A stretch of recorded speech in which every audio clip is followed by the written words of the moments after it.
In the spring, we had some birds come migrating in, and it was a special bird that came in, and we called him the lovebird.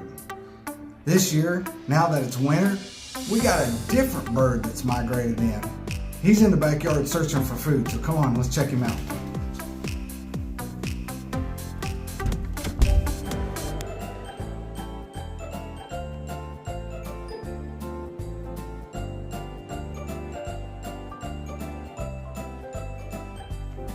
So we did some research on this bird and found out he's called a snowbird.